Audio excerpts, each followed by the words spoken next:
no story to tell. You see, people want to read the biography of a man to find out what helped him, you see, to be enlightened. I am saying that whatever has happened to me has happened despite everything I did. You know, so I say it is a causal. What is the point in writing a biography? There is no story to tell. But people are interested in finding out the cause, see, how it happened to me, so that they can make it happen to them. So I say there is no point writing the story. It's everything I did, everything that happened, every event in my life to this point is irrelevant to whatever has happened to me. But still people want to find what happened to this man and why it happened, you know. Has anything happened? I really don't know. But I found myself in a situation where the very demand to be free from anything is up. But you had this experience in I take it you had been doing a lot of meditating and for years before this, right? Yes, all that I rejected. And you never had that experience. No, whatever what you're describing is a fairly classic Satori kind of... I don't know, I would call it, you see, but what triggered this is, I would never know. So there is no question of... But you were open to, you didn't have that goal in mind. You were just watching the show, right? Yes, no. So you were open to, you were open to it happening, perhaps. You weren't trying to attain something. I don't know. So what did you, so that was in 67. 67. And then what, just briefly what happened? For the next... Nothing happened. You see, I talked about this, you see, and I, as a, naturally, see, I was made to believe that it would be in an area where some extraordinary things will happen, a revolution will take place, mutation of mind will take place. And then in that enthusiasm or euphoria, if I may put it that way, I talked about the changes that happen in the body. See, to find a new sort of an equilibrium, the activity of the ductless glands and all that, which naturally they interpret it in spiritual terms. And then I realized that somewhere that you see people who listened to this started simulating these things and experiencing the things that I talked about. So it is neither the physiological change nor a psychological change. There is actually no change there at all, except that the body after this earthquake or whatever you want to call it, see, hit this body. It found a new sort of an equilibrium, and which is the natural way of functioning of this body. But whoever, I never put myself on a platform and talk to anybody. But it's very strange. Since then, these 21 years, you have no idea at all how many thousands and thousands of people have passed through the portals of my residences in India, in Switzerland, here, in America, everywhere. But nobody is sitting around me because they don't get anything. So they come in. A few friends, like my worst is in New York, or somebody else, you know, I have only a few friends there. So if anybody comes to talk to me, I talk to him, and this is what I have found, take it up. That's all. So you never speak? You never give, like, talks? No, never, groups. never. You have no organization? Lately, no, nothing. And people ask me, why do you travel? And you see, why do I travel? I have, ever since I was 14, I have never lived in one place for 6 months in this place. You see. I have a little money, so to avoid the harsh winters here, I go to India. To avoid summers there, I go somewhere else. If I don't have the means, I don't know what I would do. So I never take anything from anybody. I have no organization, no ashram. So how do you live? What do you I have little enough money, you see, that's all, to take care of my needs. I don't take anything from anyone. So who gets the money from the books? Nobody. You don't get royalties from Nobody. books? I release the royalties for the video interviews, television interviews, also to the PBS or whatever the organization. But I mean, this book is sold for something, right? The publisher spent the money and he made the money. I don't get anything at all. So how long have you been in the Bay Area this time? Every year I come for 3 months, you see. I was there in New York for 6 weeks and I'm here for 2 weeks. Next spring I will come. So 3 months. And you just come and you sit in here and people here, come? you see, I stay you just sit here? And that's all. If somebody comes... what else do you do? I mean, what else what do you enjoy doing? Whatever I am doing is all that is there for me. No, but I mean, In that particular moment, whatever, if there is nothing there, what do you do to have a good? What do you have to do to have a good time? Huh? What do you do to have fun? I have no idea of what a good time is. Talking to you at this moment is all that is there for me. When you go hiking and Never. You watch I'm TV. an old man. I'm an old TV You sometimes. look like you're in I pretty watch, good shape. for 72 years I'm already.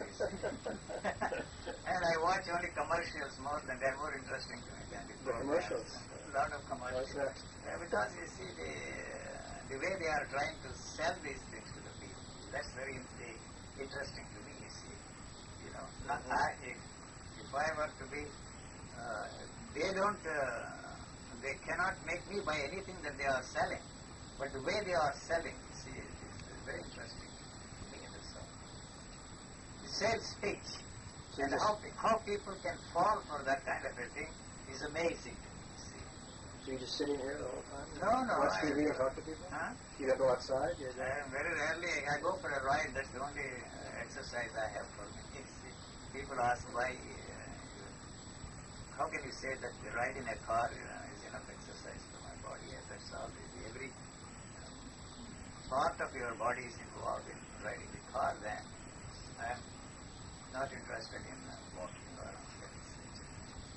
So how much longer are you going to be? I'm leaving on Sunday and go to Hong Kong and then go to India. I might come to the United States next spring. Well, do you mind if I give my friend Paul, who read your book, your phone number if he wants to talk to you? I'm leaving tomorrow. I'm going to... But he wanted to actually come with me, but he couldn't because he was... he's also in the paper or is it? No. He's just a guy. Where does he live? He lives in San Anselmo. I see. I called him to see if he wanted to come with me because he's the one who showed me your book. Oh, I see. He's a very nice guy. If you want Sunday maybe. I'll be back on Sunday. Sunday night I leave. Sunday? Yes. Well, can I give him the number to call you? Sure. Okay. Yes. Okay. I never say no to anybody. What's tonight? You be here tonight? Huh? You be here tonight? Yeah, I'm here tonight, but I don't know if he's free to come. I don't know, what he wants to talk about. But if he would want to by himself. But he wasn't coming with me. Just to sort of hear what you had to say. But, let's see. They always call me a guru or a god man in India. I don't know why. I blame it on them, you see. Not you. Why you can't put me across to your readers what I'm trying to say? See, I'm trying so hard to express myself in such a way that there is no religious content in what I am saying. I don't care what you Well, call that's why me. you would say anti-guru in the sense of I am not trying to free anybody. No, that doesn't mean against gurus. It means more like just that it's... I don't know exactly what anti-guru does mean. I really don't know, but I think it's not fair to call me an anti-guru because the reference point is the guru. And I'm not for a moment trying to free them from their gurus. Well, but you are saying there's nothing spiritual about this experience. So in that sense, it's an anti... It's nihilism. It is whatever label you put on that. It's all right with me. I just don't care. Even if some factual errors are there in reporting, it doesn't interest me. You don't care if you're you say don't care if you're misquoted. You don't not, care not at all. what happens with Not your at book. all. Not at all. When was this picture taken? 15 years ago. Is there anything else I wanted to ask you? You do the reporting in the religious section or what? Well, I read a lot about religion, the psychology, human behavior. That sort of. I see. But so yeah, that whole very broad range of stories. Everything from But you write to this. everything from the Chronicle, the San Francisco Chronicle. Let me give you my card just so you know who. No, I'm just What? curious, you see. Just so you know. And I read about religion, psychology. And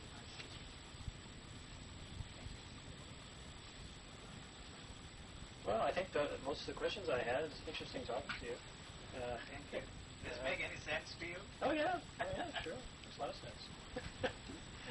Yes. Where is that? Can I look through the... Oh, sure. There's one here in Daily News. The New York Daily News? Yes. Bill Bell? Somebody who is that? Yeah. Huh? Is Yes. it Bill Bell? Yeah, I know Bill. I just saw him at the Catholic Bishops meeting last week. Really? Yeah. I don't know. He's funny. Did you like Bill?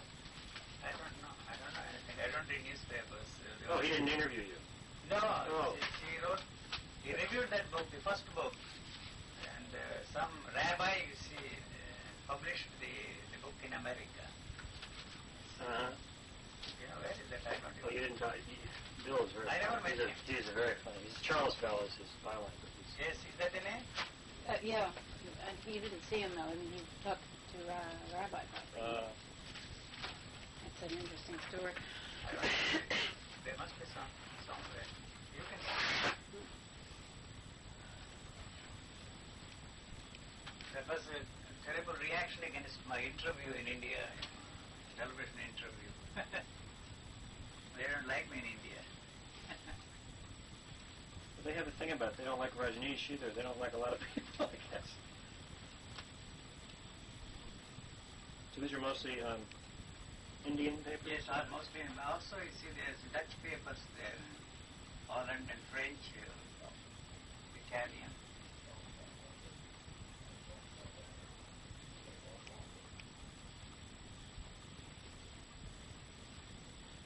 Why do you think you're so controversial, or they think you're so controversial? Controversy. What's Something they have to, the journalists have to use some phrases, I suppose. This is not controversial, what I'm saying. Take it or leave it basis. Mm-hmm. You don't like it? I think this is the one. Daily News. This looks like a bit. No, they're all there. That's a tabloid. Yeah, I should see what he wrote there.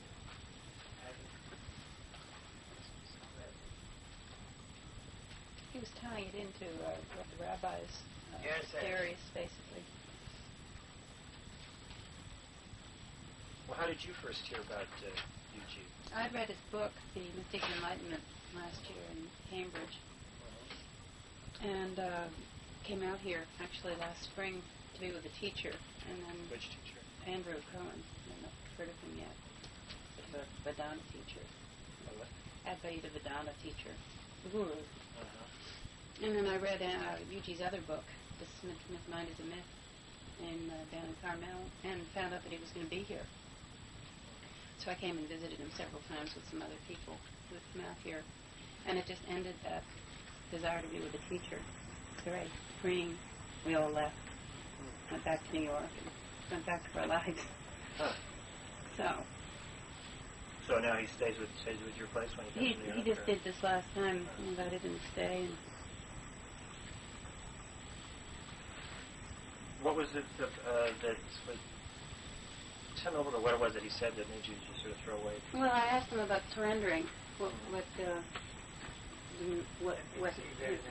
How he felt about surrendering, which was the path with his teacher, surrendering to the guru. And he said, what are you surrendering? You're surrendering your self-reliance. Who are you surrendering to? And I don't know, it just clicked that he was on the wrong track.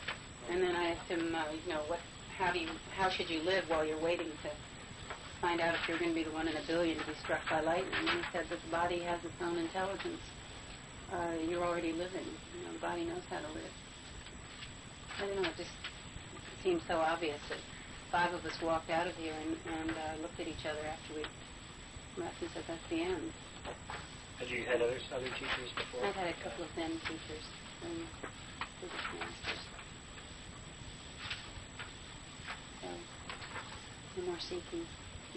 And now here we have your this is not your place, but your picture on the wall, like someone who has a guru's picture on the wall. No, that's a strange picture because the fellow who lives here is the one who has edited that book. He tried, you see, the strange way of putting those faces together. I don't know, he explained what is it that... He reversed, he did the inner negative, and he reversed the left face, the left side of the face and the right, because they're very different. That's the same name? Yeah, this is Bill Bells. I know him very well. Anyway, he didn't say anything.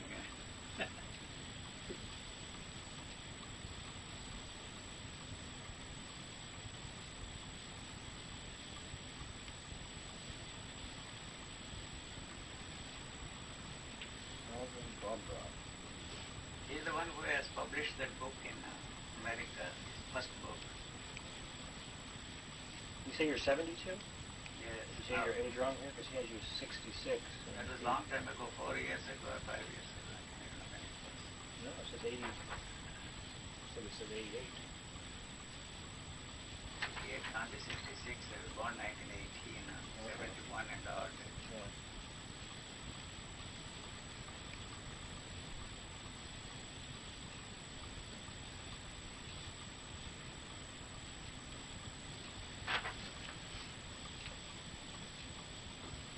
So how many people would you say you've seen since you've In been my life, 21 years.